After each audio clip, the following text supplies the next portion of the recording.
ನನ್ನೆಲ್ಲ ಆತ್ಮೀಯ ಸೋದರ ಸೋದರಿಗೆ ಸ್ವಾಗತ ಕೋರ್ತಾ ಈ ಕಾರ್ಯಕ್ರಮವನ್ನು ಪ್ರಾರ್ಥನಾ ಶ್ಲೋಕದೊಂದಿಗೆ ಪ್ರಾರಂಭಿಸೋಣ. ಶುಕ್ಲಾಂ ವರದರಂ ವಿಷ್ಣುಂ ಶಶಿವರ್ಣಂ ಚತುರ್ಭುಜಂ ಪ್ರಸನ್ನವದನಂ ಧ್ಯಾಯೇ ಸರ್ವವಿಘ್ನೋಪಶಾಂತಿ ಬೆನಗೆ ಏಕದ ಪಂಚಕಾಲು ಪಣಿಮಠ ಪೂರ್ಣೀಶ್ವರನಿಗೆ 21 ನಮಸ್ಕಾರಗಳು. ನಾರಾಯಣಂ ನಮಸ್ಕೃತ್ಯಂ ನರಂಚ್ಯ ನರತಂ ದೇವಿ ಸರಸ್ವತಿ ವ್ಯಾಸೋ ಚೈವ ತಥೋ ಮುದ್ರೆ. ಶ್ರೀ ಗುರುಭ್ಯೋ ನಮಃ. ಶ್ರೀ ಮಾತ್ರೆ ನಮಃ. ಈ ಕತೆ ಸ್ನೇಹಿತರೆ ನಂದಿ ವೃತ್ತಾಂತ ಹಾಗೂ ಬಸವ ಪುರಾಣದಿಂದ ಇಟ್ಕೊಳ್ಳಲಾಗಿದೆ. ಈ ಕತೆ ವಿಶೇಷ ಏನಪ್ಪಾ ಅಂದ್ರೆ, ನಂದಿ ಹೇಗೆ ಹುಟ್ಟಿದ್ರು, ನಂದಿ ಯಾಕೆ ದೇವಸ್ಥಾನದಲ್ಲಿ ಶಿವನ ಮುಂದೆನೇ ಇದ್ದಾರೆ, ಮತ್ತೆ ಬಸವೇಶ್ವರಿಗೂ ಇರುವ ಸಂಬಂಧವೇನು, ಈ ಕತೆ ವಿಶೇಷ ತಿಳ್ಕೊಬೇಕಾ? ಈ ನನ್ನ ಕತೆನ ಎಲ್ಲೂ ಸ್ಕಿಪ್ ಮಾಡದಂಗೆ ನೀವು ಕೊನೆಗೂ ನೋಡಿದಾದ್ರೆ ನಿಮಗೆ ಪರಿಪೂರ್ಣ ಅರ್ಥ ಆಗೋ ರೀತಿಯಲ್ಲಿ ಹೇಳ್ತೀನಿ. ಕೃತಯುಗದ ಪೂರ್ವದಲ್ಲಿ ಶಾಲಾಂಕ ಋಷಿಯ ಮಗನಾದ ಶಿಲಾದಮುನಿ, ಇವರು ಹುಟ್ಟಿದಾಗ್ಲೇನೆ ಕುರುಡರಾಗಿದ್ರು. ಇವ್ರಿಗೆ ಒಂದು ಆಸೆ ಇತ್ತಂತೆ.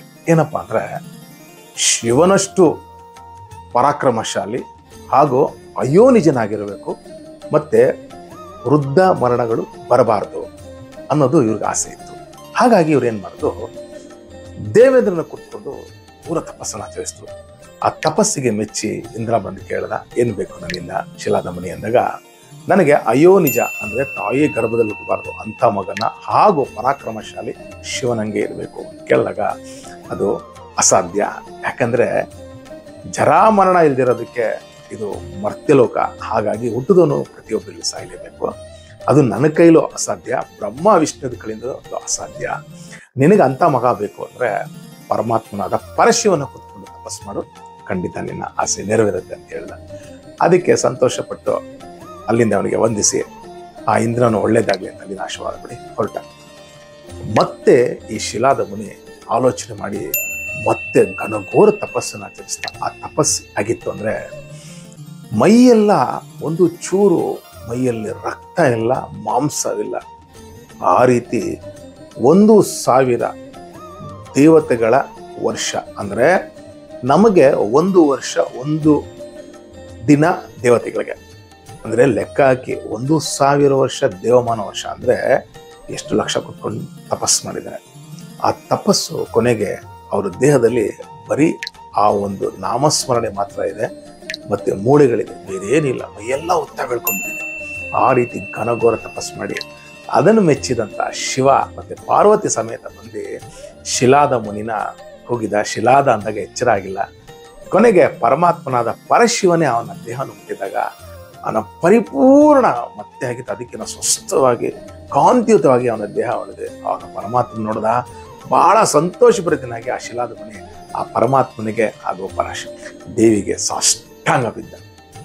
ಆ ಕ್ಷಣ ಸಂತೋಷಭರಿತನಾಗಿ ಅದ್ಭುತವಾದ ಸ್ತೋತ್ರಗಳನ್ನಾಡಿ ಅವನ್ನ ಪರಿಪರಿಯಾಗಿ ಸ್ತುತಿಸ್ತಾ ಆ ಒಂದು ಭಕ್ತಿಗೆ ಮೆಚ್ಚಿದ ಪರಮಾತ್ಮ ಕೇಳಿದ, ಏನ್ ಬೇಕು ನಿನಗೆ ಅಂದಾಗ, ಸ್ವಾಮಿ ನನಗೆ ಅಯೋನಿಜನಾದ ಮಗ, ಜೊತೆಗೆ ನಿನ್ನಾಗೆ ಇರಬೇಕು, ನಿನ್ನಂಗೆ ಪರಾಕ್ರಮಶಾಲಿ ಆಗಿರ್ಬೇಕು, ಅವನಿಗೆ ಸಾವು ಮುಪ್ಪು ಬರಬಾರ್ದು. ಅದಕ್ಕೆ ಪರಮಾತ್ಮ ನಸುನಕ್ಕೆ ತಥಾಸ್ತು ಅಂತೇಳಿ ಇಲ್ಲಿಂದ ಹೌದಾ. ಅಲ್ಲಿಂದ ಸಂತೋಷಭರಿತನಾಗಿ ಬಂದು ಒಂದು ದಿನ ತನ್ನ ಮನೆಯಲ್ಲೇ ಯಜ್ಞ ಮಾಡಬೇಕು ಅಂತ ಯಜ್ಞಗಳನ್ನೆಲ್ಲ ಹೊಸಗುಟ್ಟಿಗೆ ಇನ್ನೇನು ಪ್ರಾರಂಭ ಮಾಡ್ದ.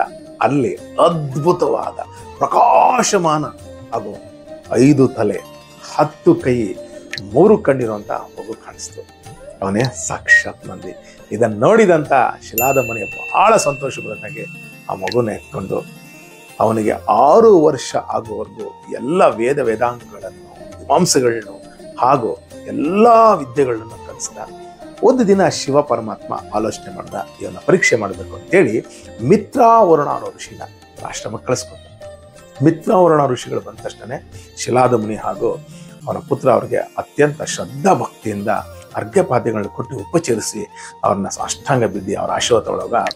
ಅದನ್ನು ನೋಡಿದಂಥ ಮಿತ್ರರನ್ನ ಹೇಳಿದ್ರು, ಈ ಬಾಲಕನಿಗೆ ಇನ್ನು 1 ವರ್ಷ ಮಾತ್ರ ಆಯುಷ್ಯದೆ ಅಂದ್ರೆ ಇದನ್ನು ಕೇಳಿದಂಥ ಶಿಲಾದಮುನಿ ಗೊಳುವಂತ ಹತ್ತಿ ಪರಿಪರಿಯಾಗಿ ಮಿತ್ರಾವರಣ ಕಾಲಿಗೆ ಕೇಳ್ಕೊಂಡು ಅವಾಗ ಹೇಳಿದ್ರು, ಇದು ನನ್ನ ಕೈಲಿಲ್ಲ, ಪರಮಾತ್ಮನ ಕೈಲಿದೆ ಅಂತೇಳಿ ಅಲ್ಲಿಂದ ಹೊರಟರು.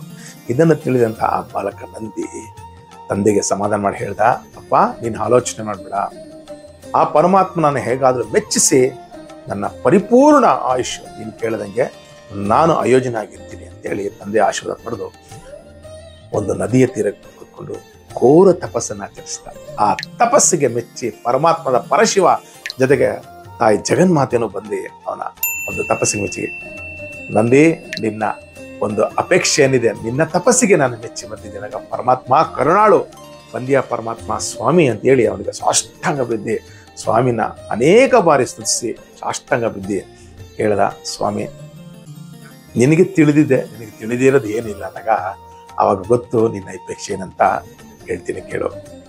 ನೀನು ಇನ್ನ ಮೇಲೆ ನನ್ನ ಹಾಗೆ ನನ್ನ ಒಂದು ಶಕ್ತಿ ನನ್ನ ಸಾಮರ್ಥ್ಯ ಪಡಿತೀಯ, ಹಾಗೂ ನನ್ನದೇ ಪ್ರತಿಸ್ವರೂಪ ಇರುತ್ತೆ ಅಂತೇಳಿ ಸ್ವಾಮಿ ಏನ್ ಮಾಡಿದ್ರು, ಆ ಕ್ಷಣ ತನ್ನಲ್ಲಿದ್ದ ಜಟೆಯನ್ನು ಒಂದು ಬಿಚ್ಚಿ ಅಲ್ಲಿ ತೆಗೆದುಕೊಂಡು ಗಂಗಾಜಲನ ಪ್ರೋಕ್ಷಣೆ ಮಾಡಿದ ತಕ್ಷಣ ಅವನ ದೇಹದಲ್ಲಿ ಅದನ್ನು ಬೀಳ್ತಾ ಇದ್ದಂಗೆ ಅಲ್ಲಿ ಒಂದು ನದಿ ಹುಟ್ಟಿತು, ಅದೇ ಜಟೋತ್ಕಚ ಅಂತ. ಮತ್ತೆ ತಾಯಿ ಜಗನ್ಮಾತೆ ಹೇಳ್ತಾರೆ, ನೋಡು ನಿನ್ನಂತ ಮಗ ಅಂದ್ರೆ ಗಣೇಶ ಮತ್ತೆ ಸುಬ್ರಹ್ಮಣ್ಯ ತರ ನೀನು ನನಗೆ ಮಗ ಅಂತ ಇಟ್ಕೊಂಡು ಆ ದೇವಿ ಅವನಿಗೆ ಹಾಲು ಉಣಿಸಿದಾಗ ಅಲ್ಲಿ ಹುಟ್ಟಿತು ಮತ್ತೊಂದು ನದಿ, ಅದೇ ತ್ರಿಸೋಸ್ಕಕ ಅಂತ. ಮತ್ತೆ ಪರಮಾತ್ಮನಾದ ಪರಶಿವನು ಈ ಒಂದು ಸಂತೋಷ ನೋಡಿ ಈ ನಂದಿ ಬಹಳ ಆನಂದ ಬರದಿಗೆ ಒಂದು ಜೋರಾಗಿ ಒಂದು ಗುಡ್ರ ಹಾಕದಂತೆ, ಆ ಕೂಗೆ ವೃಷಧ್ವನಿಯನ್ನು ನದಿ ಹುಡ್ತಂತೆ. ಮತ್ತೆ ಪರಮಾತ್ಮನಾದ ಪರಶಿವನು ತನ್ನ ಅಲ್ಲಿದ್ದಂಥ ಒಂದು ಕಿರೀಟನ ಅವನ ಮೇಲೆ ಇಟ್ಟು ಅದರ ಮೇಲೆ ಮತ್ತೆ ಸ್ವಾಮಿ ತನ್ನ ಜಟೆಯಲ್ಲಿದ್ದಂಥ ಗಂಗೆಯನ್ನು ಮತ್ತೆ ಪ್ರೋಕ್ಷಣೆ ಮಾಡದಂತೆ. ಅಲ್ಲಿ ಹುಟ್ಟಿದೆ ಜಂಬೂ ನದಿ. ಮತ್ತೆ ಇದನ್ನು ಅರಿತಂತ ತಾಯಿ ಜಗನ್ಮಾತೆ ಅವನಿಗೆ ಮತ್ತೊಂದು ವರ ಕೊಟ್ಟಲು. ಆ ವರದಿಂದ ಹಾಗೆ ಅವನಿಗೆ ಮೈಯಲ್ಲಿ ಮತ್ತೊಂದು ನದಿ ಬಂತು, ಅದೇ ಸ್ವರ್ಣೋದಕ. ಈ ಪಂಚನದಿಗಳು ಈಗಲೂ ಸಹ ಜಂಗೇಶ್ವರ ಅನ್ನೋ ದೇವಸ್ಥಾನದ ಬಳಿ ಇದೆ. ಯಾರು ಹೋಗಿ ಅಲ್ಲಿ ಸ್ನಾನ ಮಾಡ್ತಾರೋ ಅವ್ರಿಗೆ ಶಿವನ ಸಾರೂಪ್ಯ ದೊರಕದಂತೆ ಸಾಕ್ಷಾತ್ ಶಿವನೇ ಕೊಟ್ಟ. ಮತ್ತೆ ಇನ್ನೊಂದು ವರ ಕೊಟ್ಟ. ನಮ್ಗೆಲ್ಲರಿಗೂ ತಿಳಿದಿರೋ ಹಾಗೆ ಯಾಕೆ ನಂದಿ ಸದಾ ಈಶ್ವರನ ಮುಂದೆ ಕುತ್ಕೊಂಡಿರ್ತಾನಂದ್ರೆ, ನಾವು ಒಂದು ತಪ್ಪು ಮಾಡ್ತೀವಿ. ದೇವಾಲಯಕ್ಕೆ ಹೋದಾಗ ಶಿವನ ಮುಂದೆ ನಂದಿ ಇರೋದನ್ನ ಯಾವಾಗಲೂ ನಾವು ಯಾವುದೇ ಕಾರಣಕ್ಕೂ ಶಿವ ಮತ್ತೆ ನಂದಿ ಮಧ್ಯೆ ಓಡಾಡಬಾರ್ದು. ಅವ್ರು ಏನಾದರೂ ನೀವು ಹಂಗೆ ಮಾಡಿದ್ದೆ ಆದರೆ ಎಷ್ಟೋ ಜನ ನೋಡಿದ್ದೀನಿ ತಿಳಿಯೋದು ತಪ್ಪುಗಳು ಮಾಡ್ತಾರೆ. ಆದರೆ ಇನ್ನು ಮುಂದೆ ಹಂಗೆ ಮಾಡಬೇಡಿ. ಯಾಕಂದರೆ ಶಿವ ಕೊಟ್ಟ ವರ ಯಾವುದೇ ಕಾರಣಕ್ಕೂ ನಿನ್ನ ಮಧ್ಯದಲ್ಲಿ ಯಾರಾದರೂ ಬಂದರೆ ಅವ್ರಿಗೆ ದೋಷ ಬರಲಿ ಅಂತ ಕೊಟ್ಟಿದ್ರು. ಹಾಗಾಗಿ ಶಿವನ ಏಕಾಏಕಿ ಸಹ ನಾವು ನೋಡಬಾರ್ದು. ಶಿವನ ನೋಡಬೇಕು ಅಂದರೆ ತಮ್ಮ ಎರಡು ಕೈ ಬಲಗೈನ ನಂದಿಯ ತಲೆ ಮೇಲೆ ಕೋಡುಗಳ ಮೇಲೆ ಇಟ್ಟು ಆ ಸಂಧಿಯಿಂದ ನಾವು ಒಂದು ಕೈ ವೃಷಣನ ಅಂದರೆ ಬಲಗೈಯಲ್ಲಿ ವೃಷಣ ಇಟ್ಕೊಂಡು ಎಡಗೈಯಲ್ಲಿ ಇಟ್ಕೊಂಡು ನೋಡಿದಾಗ ನಮ್ಮ ಇಷ್ಟಾರ್ಥಗಳು ಆದಷ್ಟು ಬೇಗ ನಂದೀಶ್ವರನ ಮೂಲಕ ನೆರವೇರಿಸ್ತಾನೆ. ಇದು ಶಿವ ಕೊಟ್ಟ ವರ. ಹಾಗಾಗಿ ನಂದೀಶ್ವರನಿಗೆ ಯಾವುದೇ ಕಾರಣಕ್ಕೂ ಮಧ್ಯದಲ್ಲಿ ಓಡಾಡಬಾರ್ದು. ಮತ್ತು ಎಷ್ಟೋ ಜನ ನೈರ್ಮಲ್ಯ ಅಂದರೆ ಶಿವನಿಗೆ ಕೊಟ್ಟಂಥ ಹೂನ ನಂದಿ ಮೇಲೆ ಇಡ್ತಾರೆ. ಯಾವುದೇ ಕಾರಣಕ್ಕೆ ಇಡಬೇಡಿ, ಅದಷ್ಟು ದೋಷ ಮತ್ತೊಂದಿಲ್ಲ. ಮತ್ತು ಆ ಶಿವ ಆ ಕ್ಷಣ ಅಲ್ಲಿ ಇದ್ದಂಥ ಅನೇಕ ಗಂಧರ್ವರು, ಯಕ್ಷರು, ಮತ್ತು ಸಾಕ್ಷಾತ್ ಭಗವಾನ್ ವಿಷ್ಣು ಮತ್ತು ಅನೇಕ ದೇವತೆಗಳು ಬಂದು ಅವನಿಗೆಲ್ಲ ಆಶೀರ್ವಾದ ಮಾಡಿ ಅನೇಕ ವರಗಳನ್ನ ಕೊಟ್ಟರು. ಜೊತೆಗೆ ಅಲ್ಲೇ ಇದ್ದಂಥ ಮರತ್ತುಗಳ ಮಗಳು ಸೃಹೇಶ ಅವಳನ್ನು ಕೊಟ್ಟು ಮದುವೆ ಮಾಡಿದ್ರು. ಅನಂತರ ಆ ನಂದಿನ ಪರಿವಾರ ಸಮೇತ ತಗೊಂಡೋಗಿ ಪರಮಾತ್ಮ ತನ್ನ ಕೈಲಾಸದಲ್ಲಿ ಇಟ್ಕೊಂಡ, ಇನ್ನು ಮುಂದೆ ನೀನೇ ನನಗೆ ವಾಹನವಾಗಿರ್ತೀಯ ಅಂದರು. ಮತ್ತು ಸ್ವಾಮಿ ಬಹಳ ಅತ್ಯಂತ ಸಂತೋಷಭರಿತನಾಗಿ ಶಿಲಾದ ಮುನಿಗೆ ಹಾಗೂ ಅವರ ಶಾಲಂಕುಶ ಮುನಿಗೂ ಸಹ ಆ ಕ್ಷಣ ಅವರಿಗೆ ಸಾರೂಪ್ಯ ಲೋಕವನ್ನು ಕೊಟ್ಟು ತನ್ನಲ್ಲಿ ಐಕ್ಯ ಮಾಡಿಕೊಂಡ್ರು ಪರಮಾತ್ಮ. ಅಂದಿನಿಂದ ಈ ನಂದೀಶ್ವರ ಸ್ವಾಮಿ ಸದಾ ಈಶ್ವರನ ಮುಂದೆ ಕುತ್ಕೊಂಡು ನಮ್ಮ ಭಕ್ತರ ಅಂದರೆ ನಮ್ಮ ಇಷ್ಟಾರ್ಥಗಳನ್ನು ಅವನ ಮೂಲಕ ಇಟ್ಟಾಗ ಖಂಡಿತ ಆದಷ್ಟು ಬೇಗ ನೆರವೇರುತ್ತದಕ್ಕೆ ಈ ದೃಷ್ಟಾಂತ. ಮತ್ತೆ ಆ ಪರಮಾತ್ಮನ ಪರಶಿವ ಎಲ್ಲ ದೇವತೆ ಗಂಧರ್ವರು, ಯಕ್ಷರು, ಕಿನ್ನರರ ಸಮ್ಮುಖದಲ್ಲಿ ಪರಮಾತ್ಮವನ್ನ ಗಣಾಧಿಪತಿಗೆ ಅಂದರೆ ತನ್ನ ಗಣಗಳಿಗೆಲ್ಲ ನಾಯಕ ಪಟ್ಟ ಕೊಟ್ಟು ಅಲ್ಲೇ ಆ ಕ್ಷಣವನ್ನ ಅಭಿಷೇಕನ್ನು ಸಹ ಮಾಡಿ ಆ ನಂದಿನ ಸಂತೋಷಭರಿತನಾಗಿ ಮಾಡಿದ್ರು. ಮತ್ತೆ ಇನ್ನೊಂದು ದೃಷ್ಟಾಂತ ಏನಪ್ಪಾ ಅಂದ್ರೆ, ಈ ನಂದೀಶ್ವರ ಶಿವನಷ್ಟೇ ಪರಾಕ್ರಮಶಾಲಿ ಹಾಗೂ ಶಿವನದೇ ಆದ ಪ್ರತಿರೂಪ. ಹಾಗಾಗಿ ಕೇಳ್ಕೊಂಡಂತೆ, ಸ್ವಾಮಿ ನಿನ್ನದೇ ಆದ ಪ್ರತಿರೂಪ ನನ್ನಲ್ಲಿದ್ದಾಗ ನನಗೂ ನಿನಗೂ ಭೇದ ಇರಲ್ಲ, ಹಾಗಾಗಿ ಬೇಡ ಸ್ವಾಮಿ, ನನಗೆ ಕಪಿ ರೂಪ ಕೊಡುವಂತೆ. ಅದನ್ನು ಕೇಳಿ ಪರಮಾತ್ಮ ಸಂತೋಷಪಟ್ಟು ನೀನು ಬೇಕು ಅಂದಾಗ ಆ ರೂಪ ಬರುತ್ತೆ ಅಂದಾಗ ಅದರ ಮೂಲಕನೇ ರಾವಣನಿಗೂ ಸಹ ಶಾಪ ಕೊಟ್ಟಿದ್ದು ಈ ನಂದಿ.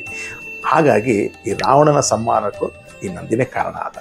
ಮತ್ತೊಂದು ವಿಚಾರ ಏನಪ್ಪ ಅಂದರೆ, ಈ ಶ್ರೀಶೈಲದಲ್ಲಿ ಈಗಲೂ ಸಹ ಒಂದು ಅದ್ಭುತವಾದ ನಂದಿಯ ಒಂದು ವಿಗ್ರಹ ಇದೆ. ಅದು ಮಹಾನಂದಿ. ಯಾಕಂದರೆ ಶ್ರೀಶೈಲಿಗಿನ ಹೋಗೋ ಮುಂಚೆ ಸಿಗುತ್ತೆ. ಅಲ್ಲಿ ಮುಂದೆ ನಡೆಯುವಂಥ ಅಂದರೆ ಪ್ರಳಯ ಆಗೋದು ಮೊದಲೇ ಇವ್ರಿಗೆ ಗೊತ್ತಾಗತ್ತೆ. ಇವ್ರು ಎದ್ದು ಗುಟ್ರು ಹಾಕಿದ್ದೆ ನಾವು ಅರ್ಥ ಮಾಡ್ಕೊಬೇಕು, ಇನ್ನು ಪ್ರಳಯ ಆಗುತ್ತೆ ಅಂತ. ಇದು ಶಿವ ಕೊಟ್ಟಂತ ಮತ್ತೊಂದು ವರ. ಮತ್ತೆ ಇವರು ಮತ್ತೆ ಇನ್ನೊಂದು ಸಹ ರೂಪ ಎತ್ಕೊಂಬಂದ್ರು. ಯಾರು ಅಂತ ಕೇಳ್ತೀರಾ? ಅವರೇ ನಮ್ಮ ಕರ್ನಾಟಕದ ಉತ್ತರ ಕರ್ನಾಟಕದ ಭಾಗದಲ್ಲಿ ಬಸವೇಶ್ವರರಾಗಿ, ಅಂದರೆ ಸಾಕ್ಷಾತ್ ಬಸವೇಶ್ವರರು ಬೇರೆ ಯಾರೂ ಅಲ್ಲ, ಈ ನಂದೀಶ್ವರರೇ. ಯಾಕಂದ್ರೆ ಒಂದಾನೊಂದು ಸರಿ ಪರಮಾತ್ಮ ಕೇಳಿದಂತೆ, ನಂದಿ ಎಲ್ಲರೂ ಭೂಮಿ ಮೇಲೆ ಅವತಾರ ಮಾಡ್ತಾ ಇದ್ದಾರೆ, ನಿನಗೆ ಅವತಾರ ಮಾಡೋಕ್ಕೆ ಇಷ್ಟ ಇಲ್ವಾ ಅಂದ್ರೆ, ಅವಾಗ ಕೇಳ್ಕೊಂಡಂತೆ, ಸ್ವಾಮಿ ಆ ಕಾಲ ಇನ್ನೂ ಬಂದಿಲ್ಲ, ಆ ಕಾಲ ಬಂದಾಗ ನಿಮ್ಗೆ ಹೇಳ್ತೀನಿ, ಅವಾಗ ನನಗೆ ಭೂಮಿ ಮೇಲೆ ಹುಟ್ಟೋದಿಕ್ಕೆ ಅವಕಾಶ ಮಾಡಿಕೊಡಿ ಅನ್ನುತ್ತೆ. ಅದಕ್ಕೆ ಪರಮಾತ್ಮ ತಥಾಸ್ತು ಅಂತ ಹೇಳಿದಂತೆ. ಆ ಸಂದರ್ಭ ಬಂದಿದೆ 14ನೇ ಶತಮಾನದಲ್ಲಿ. ಬಸವೇಶ್ವರರ ಮಾದಿರಾಜ ಮತ್ತು ಮಾದಂಬ ಅವರಿಗೆ ಏಕೈಕ ಪುತ್ರನಾಗಿ ಜನಿಸಿ ಬಂದರು. ಆದರೆ ಅವರೇನು ಸಾಧಾರಣ ಬರಲಿಲ್ಲ. ಮಾಧವನು ಸಹ ಆ ನಂದಿಗೆ ಪ್ರತಿದಿನ ಹೋಗಿ ಅದ್ಭುತವಾಗಿ ಅಲಂಕಾರ ಮಾಡಿ, ಪೂಜೆ ಮಾಡಿ, ಅವನ ಸೇವೆ ಮಾಡಿ, ಅವನಿಗೆ ಕೊಡುವಂಥ ಅಭಿಷ್ಟಗಳನ್ನ ತಂದು ತಾನೂ ತಿಂದು ಒಂದು ದಿನ ಅದ್ಭುತವಾಗಿ ತನ್ನ ಗರ್ಭ ಧರಿಸಿದ್ಲು. ಆ ಗರ್ಭ ಏನು 9 ತಿಂಗಳಿಗೆ ಬರಲಿಲ್ಲ, 3 ವರ್ಷಗಳ ಸಾಲ ಅವನು ಗರ್ಭದಲ್ಲಿಲ್ಲ. ಕೊನೆಗೆ ನಾರದರ ಆದೇಶದ ಮೇರೆಗೆ ಅವನು ಭೂಮಿ ಮೇಲೆ ಬಂದು ಪರಮಾತ್ಮನಾದ ಪರಶಿವನ ಮತ್ತೊಂದು ಅವತಾರ ಆ ಬಸವೇಶ್ವರರೇ. ಹಾಗಾಗಿ ಆ ಸ್ವಾಮಿ ಬಂದಮೇಲೆ ಎಷ್ಟೋ ಅಸ್ಪೃಶ್ಯತಾ ಭಾವವನ್ನು ತೊಲಗಿಸಿದ್ರು. ಜೊತೆಗೆ ಎಲ್ಲರಿಗೂ ಲಿಂಗೈಕ ಸಮಾನ ಅಂತ ಕೊಟ್ಟು ಎಲ್ಲರಿಗೂ ಸಹ ಲಿಂಗನ ತೊಟ್ಟಿಸಿದ್ರು. ಅವರೇ ಬಸವೇಶ್ವರ ಸ್ವಾಮಿ. ಬಸವೇಶ್ವರ ಸ್ವಾಮಿ ನಮಗೆಲ್ಲ ಎಷ್ಟೋ ವಿಚಾರಗಳು, ಅವ್ರದ್ದು ಅದ್ಭುತ ಲೀಲೆಗಳಿದೆ. ಆದರೆ ಸಮಯ ಕಡಿಮೆ ಇರೋದ್ರಿಂದ ಕೆಲವೊಂದು ಮಾತು ಹೇಳಿದೆ. ಮತ್ತೊಂದು ಸರಿ ನಂದ್ಯಾಲ ಅನ್ನೋ ಜಾಗದಲ್ಲಿ, ಅಂದರೆ ಅಲ್ಲಿ ಸಹ ಲೇಪಾಕ್ಷಿಯಲ್ಲಿ ಬೃಹತ್ತಾದ, ಪ್ರಪಂಚದಲ್ಲೇ ಅತಿ ದೊಡ್ಡದು ಅಂದರೆ ಆ ಲೇಪಾಕ್ಷಿಯ ಆ ಬಸವೇಶ್ವರ. ಮತ್ತೊಬ್ಬ ಎಲ್ಲ ದೇವಸ್ಥಾನದಲ್ಲಿ ನೋಡಿದ್ದೀರ, ಏನಂದರೆ ಸದಾ ಶಿವಲಿಂಗನ ಮುಂದೆ ಈ ಬಸವೇಶ್ವರ ಸ್ವಾಮಿ ಅಂದರೆ ನಂದಿ ಮುಂದೆ ಇರ್ತಾರೆ. ಆದರೆ ಒಂದು ದೇವಸ್ಥಾನದಲ್ಲಿ, ಅದು ಎಲ್ಲಿ ಅಂದರೆ ತಮಿಳುನಾಡಿನೆಲ್ಲ ತಿರುವಂಕೂರ್, ಅಂದರೆ ಒಬ್ಬ ಭಕ್ತ ಇದ್ದ, ಅವನು ನಂದನಾರ್ ಅಂತ, ಅವನ ಊರು ತಿರುಪಾವೆ. ಆ ತಿರುಪಾವೆ ತಿರುವಂಕೂರ್ ಅನ್ನೋ ಶಿವನ ದೇವಾಲಯ. ಒಂದು ಜಾತ್ರೆ ನಡೆಯುವಂಥ ಸಂದರ್ಭದಲ್ಲಿ ಇವನು ಪರಮ ಭಕ್ತನಾಗಿದ್ದ, ಅದು ಜನ್ಮ ಜನ್ಮಾಂತರದ ಅನುಬಂಧ ಏನೋ. ಒಂದು ಜಾತ್ರೆ ನಡೆಯುವಂಥ ಸಂದರ್ಭದಲ್ಲಿ ಶಿವನ ದೇವಾಲಯದಲ್ಲಿ ಅದ್ಭುತವಾದ ನಂದಿ ಇತ್ತು. ಆ ನಂದಿ ಹಿಂದೆಗಡೆ ಒಂದು ಧ್ವಜಸ್ತಂಭ. ಅಲ್ಲಿಗೆ ಮಾತ್ರ ಪಾಪ ತನ್ನ ಕುಟುಂಬ ಪರಿವಾರ ಸಂಬಂಧ ನಿಲ್ಲಿಸ್ಕೊಂಡ್ರು, ಅದೇ ಒಳಗಡೆ ಬಿಡಲಿಲ್ಲ. ಆ ನಂದಿ ಆ ಶಿವನ ನೋಡಬೇಕು ಅಂತೇಳಿ ನಂದ್ಯಾರು ಬಹಳ ತವಕಿಸ್ತಿಲ್ಲ. ಆದರೆ ನಂದಿ ಅಡ್ಡ ಬರ್ತಿತ್ತು. ಅವಾಗ ಆ ಪರಮಾತ್ಮನ ಕೇಳ್ಕೊಂಡಂತೆ, ಸ್ವಾಮಿ ನಿನ್ನ ನಾನು ನೋಡ್ಬೇಕು ಕಣ್ಣಾರೆ, ನಂದಿ ಬೇರೆ ಅಡ್ಡ ಬರ್ತಾ ಇದ್ದಾನೆ, ಇದಕ್ಕೆ ನೀನೇನಾದರೂ ಮಾರ್ಗೋಪಾಯ ಸೂಚಿಸು ಅಂದಾಗ ಅದನ್ನ ಆ ಕ್ಷಣ ಆಲಿಸಿದ ಪರಮಾತ್ಮ ನಂದಿಗೆ ಹೇಳಿದಂತೆ, ನಂದಿ ಈ ಕ್ಷಣ ನನ್ನ ಪರಮ ಭಕ್ತ ಒಬ್ಬ ನಿನ್ನ ಹಿಂದೆ ಇದ್ದಾನೆ, ಅವನಿಗೆ ನನ್ನ ದರ್ಶನ ಆಗಬೇಕು, ಈ ಕ್ಷಣ ನೀನು ಪಕ್ಕಕ್ಕೆ ಸರಿ ಅನ್ನೋ. ಅದನ್ನು ಕೇಳಿದೆ ನಂದಿ ಈಗಲೂ ಸಹ ಪಕ್ಕಕ್ಕೆ ಸರಿದು ದರ್ಶನ ಕೊಟ್ಟರು, ಮತ್ತೆ ಎದೆ ಸಾಕೋಕೆ ಹೋಗ್ಲಿಲ್ಲ. ಈಗಲೂ ಸಹ ಅದು ಬಲಕ್ಕೆ ಇದೆ, ಶಿವನ ಮುಂದೆ ಇಲ್ಲ ಅಂತ ಪರಮ ಭಕ್ತರು. ಮತ್ತೆ ಆ ಪರಮ ಭಕ್ತನಾಗಿದ್ದ ನಂದ್ಯಾರಿಗೂ ಸಹ ಶಿವ ಆ ನಂದಿಯ ರೂಪ ತೋರಿಸಿ ಅವನಿಗೆ ಆಶೆ ತನ್ನಲ್ಲಿ ಐಕ್ಯ ಮಾಡ್ಕೊಂಡಂತೆ ಅಂತ ಪರಮ ಭಕ್ತರು. ಹಾಗಾಗಿ ಈ ನಂದೀಶ್ವರನ ಕತೆ ಬಹಳ ಅದ್ಭುತವಾಗಿದೆ. ಮತ್ತೆ ಈಗಲೂ ಸಹ ಧರ್ಮ ದೇವತೆಯಾಗಿ ನಂದಿಯ ಮಗನಾಗಿ ಬಂದರು. ಈಗಲೂ ಸಹ ಕೃತ, ತ್ರೇತ, ದ್ವಾಪರ, ಕಲಿ ಈ 4 ಯುಗಗಳಿಗೂ ಧರ್ಮ ದೇವತೆಯಾಗಿದ್ದವನೇ ಆ ನಂದಿಯ ಮಗ ಧರ್ಮ. ಹಾಗಾಗಿ ಈಗಲೂ ಸಹ ಋಷಭನ ಎಲ್ಲ ಧರ್ಮದ ಸಂಕೇತ ಅಂತ ಹೇಳ್ತಾರೆ. ಸ್ನೇಹಿತರೆ, ಇಷ್ಟು ಇನ್ನೂ ಬಹಳಷ್ಟು ವಿಚಾರಗಳನ್ನ ಹೇಳ್ಬೋದು, ಆದರೆ ಸಮಯ ಕಡಿಮೆ ಇದ್ದ ಕಾರಣ ಕೆಲವು ಪ್ರಮುಖ ಅಂಶಗಳನ್ನ ಮಾತ್ರ ಹೇಳಿದ್ದೀನಿ. ಈ ಕತೆ ತಮಗೆ ಇಷ್ಟ ಆದರೆ ದಯವಿಟ್ಟು 4 ಜನಕ್ಕೆ ಶೇರ್ ಮಾಡಿ ಅಂತ ನಾನು ಇಲ್ಲೇ ಕತೆನ ಮುಗಿಸ್ತಾ ಇದ್ದೀನಿ. ಮತ್ತೊಂದು ಕತೆಗೆ ಮುಂದಿನ ವಾರ ಬಂದು ಕಾಣ್ತೀನಿ. ಸ್ವಸ್ತಿ ಪ್ರಜಾಪಾಲಯಂತ ಜ್ಞಾನೇನ ಮಾರ್ಗೇಣ ಮೈಮೈಷ ಗೋ ಬ್ರಾಹ್ಮಣ ಶುಭಮಸ್ತು ಲೋಕ ಸಮಸ್ತ ಸುಖಿನೋ ಭವಂತು ಅಂತ ಹೇಳ್ತಾ ಈ ಕಥೆನ ಇಲ್ಲೇ ಮುಗಿಸಿ ಮುಂದಿನ ವಾರ ಮತ್ತೊಂದು ಕಥೆಗೆ ನಿಮ್ಮನ್ನು ಕಾಣ್ತೀನಿ. ಹಾಗೂ ನಿಮ್ಮೆಲ್ಲರ ಅಮೂಲ್ಯವಾದ ಸಮಯ ಕೊಟ್ಟೊಂದಿಗೆ ತಮ್ಮೆಲ್ಲರೂ ಮತ್ತೊಮ್ಮೆ ಧನ್ಯವಾದಗಳು ಹೇಳ್ತಾ ಮುಂದಿನ ವಾರ ಕಾಣ್ತೀನಿ. ಅಲ್ಲಿವರೆಗೂ ನಮಸ್ಕಾರ.